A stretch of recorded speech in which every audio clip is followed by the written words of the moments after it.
Mujeres artistas costarricenses. Luisa González Feo. Nace en San José un 14 de febrero de 1899 y muere el 23 de junio de 1982. Conocida artísticamente como Luisa González de Sáenz, fue una pintora costarricense. Tuvo una niñez emocionalmente difícil. Su mamá murió al darla a luz y una tía española suplió el papel de madre para ella y sus otros dos hermanos. Pese a su orfandad materna y a la falta de afectividad paterna, gozó de las ventajas de ser parte de una familia económica y socialmente reconocida, además de intelectualmente vigorosa. No obstante, su hermano pintor y las monjas francesas del Colegio de Sion, donde estudió, la estimularon hacia el dibujo y la pintura, contribuyendo a que creara sus primeras obras antes de 1917. Formación técnica o disciplinas artísticas que explora el artista.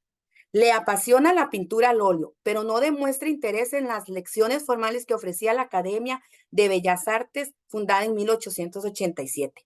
Su formación más bien fue autodidacta, la cual le permitió desarrollar una búsqueda más personal y dada su introversión se ocupó tempranamente de los géneros del retrato y el paisaje, de manera diametralmente opuesta a sus colegas paisajistas. Desde la década de los años 30, su actividad artística es reconocida en el país, relacionada también a generación con atención en el paisaje y el retrato, junto a la participación en las exposiciones de artes plásticas de su época. Primera etapa, paisajes y retratos. En el caso de Luisa, este paisaje es abordado con un estilo personal en cuanto al uso del color, el trazo y la atmósfera que se genera en la casa campesina, y el paisaje rural son trabajos desde otra intención más que la de capturar un motivo. Segunda etapa, surrealismo. Resulta significativo su interés en explorar otro tipo de escenarios, así como espacios más íntimos e irreales donde conviven personajes literarios, mitológicos e históricos. En efecto, alrededor de 1945 su pintura comienza a emanciparse del realismo y entra cada vez más decididamente en el territorio de lo fantástico. Un ejemplo de esto puede ser la obra Los caballos de las ruinas de 1958. Luego es posible encontrar en esta época escenarios donde la potencia del paisaje se contrapone a las figuras aisladas que los habitan. Por ejemplo, en el caso de la mujer de Lot, ampliamente estudiada por la artista, la aparición de personajes y de la naturaleza animada nos transportan hacia escenarios de gran fuerza y recogimiento. De esta manera se hace presente un vínculo con una espiritualidad en términos amplios donde el concepto de lo sublime se vuelve significativo. La atención es evidente en su serie de árboles de diversos medios que exhibe en el Museo de Arte Costarricense, como lo es Árboles. Tercera etapa, vitrales. En la obra del artista, la técnica del vidrio coloreado en los años 50 es llevada a la exploración de temas religiosos y mitológicos, con un efecto de la luz y la presencia de lo divino en lo terrenal. Escenas como la Anunciación, San Francisco, los pájaros, así como la representación de Baco, nos enmarcan en una serie de referentes para nada azorazos. Al mismo tiempo, los procesos en la elaboración de los mismos nos presentan a una artista meticulosa en el estudio de la profundidad de la técnica, así como los motivos y el color como elementos simbólicos. Cuarta etapa, Guché y acuarela. En las últimas décadas de su vida abandonó la pintura al óleo a favor del buché y la acuarela que venía practicando, concentrándose en un personaje femenino ubicuo de figura espigada y rostro injusto que se trata algunas veces de huir de la escena al amparo de un paisaje, de un pasaje bíblico. Así es como la mujer de Lot, a quien la curiosidad convirtió finalmente en estatua de sal o en la parábola de las vírgenes. Estos grupos de mujeres serán objeto de distintas versiones para comunicar angustia, abandono, dolor y hasta parálisis.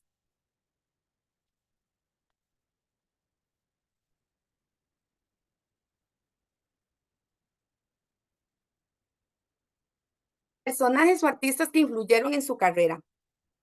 Fue parte del movimiento denominado Nueva Sensibilidad, del grupo de artistas que en la década de 1930 se dio a la búsqueda de una identidad nacional para el arte costarricense, en contraposición a la tradición académica predominante en la época. Este acercamiento al paisaje que surge con fuerza en el país entre la década de los años 30 y 40 remite a la producción de una generación de paisajistas enfocados en centrar la mirada en el entorno local. Tal es el ejemplo de Teodorico Quirós, Fausto Pacheco, Francisco Zúñiga y Francisco Amiguetti. Este último escribió sobre ella, que no cree en estéticas y teorías de arte preconcebidas. Consulta el tesoro de su propia alma, sin importarle si coincide o no con las penúltimas escuelas pictóricas. Nacen las obras del artista sometidas a una oscura y silenciosa gestación. Ahora bien, como ella también lo expresó en al seminario universidad, al principio pintaba más sencillamente. Ahora dicen que se ha producido un cambio completo en mis pinturas y que giran hacia el surrealismo. Estoy de acuerdo. Aspectos por lo que su carrera es importante para el arte costarricense.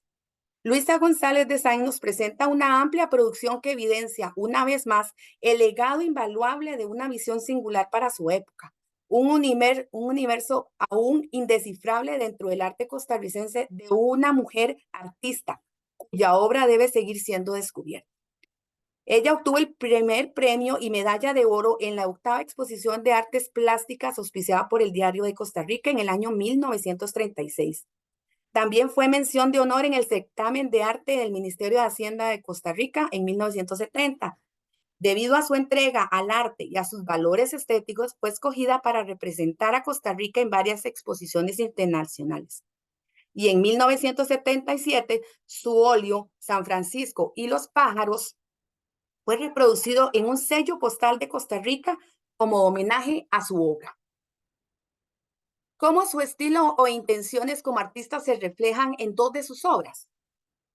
Cabeza de Mujer es una obra de tamaño natural como el óleo, propiedad del escritor y periodista José Martín Cañas, quien dijo sobre ella que es el alma de este cuadro está en el gesto, en el reflejo del paisaje que debe ineludiblemente circundar el cuerpo, la actitud y el gesto de esta mujer enjuta, cetrina, erguida, noble y austera. Se trata ciertamente de una obra que se aparta de la obra precedente de la que no hay evidencia en la presente muestra, pero que era más acartonada y tradicional. Emerge claramente un estilo afecto a la verticalidad en la composición, donde los trazos del pincel son vigorosos y el alma cada vez más fantástica. Su segunda obra, doña Luisa interroga a su audiencia desde el plano pictórico, particularmente sobre lo que es percibido por el espectador como extraño, hermético, exótico, ajeno. Para ello hace patente la tensión entre las sensaciones y las formas naturales de las que alimenta sus representaciones. Una exploración que la autora creía no haber logrado reflejar con su suficiencia fuerza, con base en el ambiente y las sensaciones de misterio, soledad y amor de los entornos, fueron casas típicas, bosques o páramos.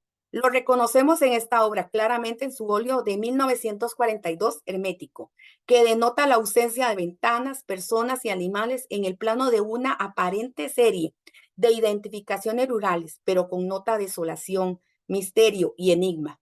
No sabemos si por influencia externa o decisión propia, la artista produce una segunda versión ese mismo año con el mismo tema, titulado Hermético, con figuras que van en detrimento conceptual de la obra original.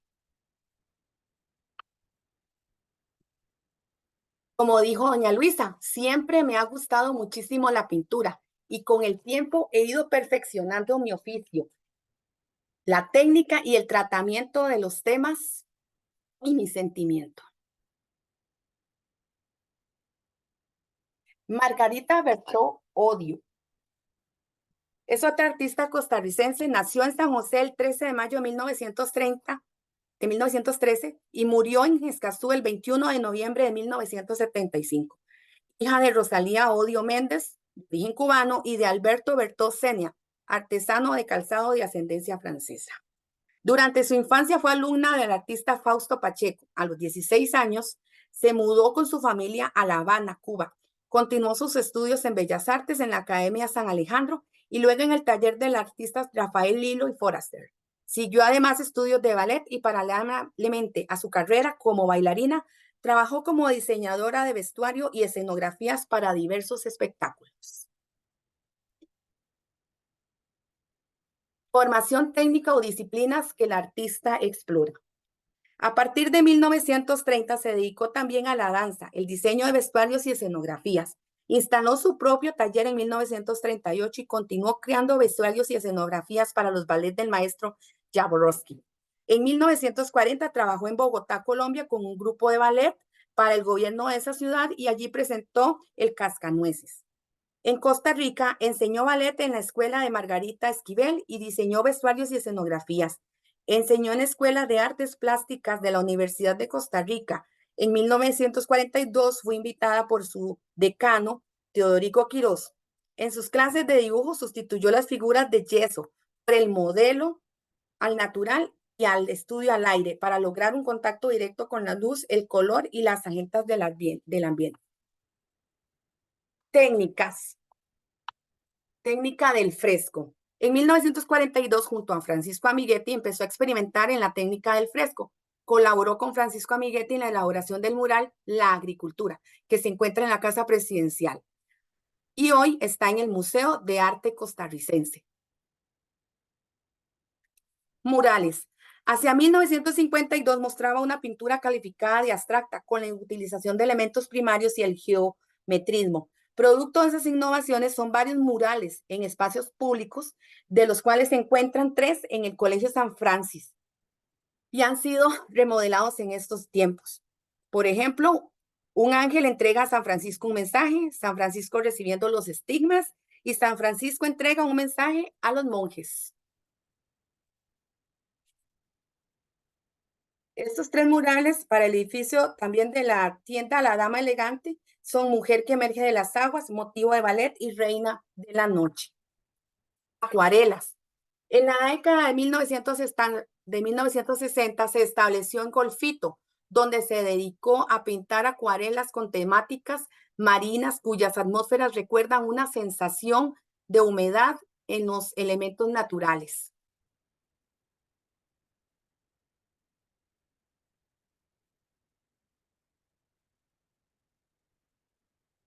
Personas o artistas que influyeron en su carrera. Entre ellos estaban Francisco Amiguetti, don Fausto Pacheco, don Federico Quirós y don Max Jiménez. Aspectos por los que su carrera es importante para el arte en Costa Rica. Bueno, es considerada la madre de la acuarela costarricense y demuestra el hallazgo de un importante cuerpo de pinturas de tendencia vanguardista. Obtuvo numerosos galardones, entre ellos el segundo premio de pintura en Juegos Florales Latinoamericanos, Premio Nacional Aquileo J. Echeverría en pintura y primer premio de concurso de la estampilla del Ministerio de Hacienda. Cómo su estilo o intenciones como artista se reflejan en 2 de sus obras.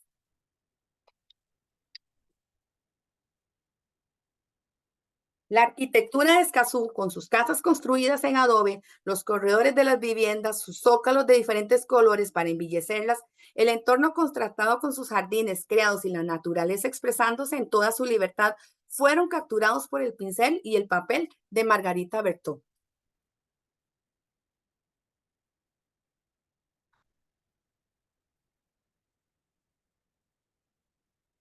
En esta época de experimentación, se interesó en el estudio de la abstracción, al igual que otros pintores nacionales. Al final de la década de 1950, había depurado su técnica de la acuarela y desarrollado un estilo propio, el cual empezó a transmitir a sus discípulos de la Facultad de Bellas Artes de la Universidad de Costa Rica. Su técnica y estilo de la acuarela se caracterizaron por la ausencia del uso del color blanco y la abundancia del agua. Conclusiones críticas.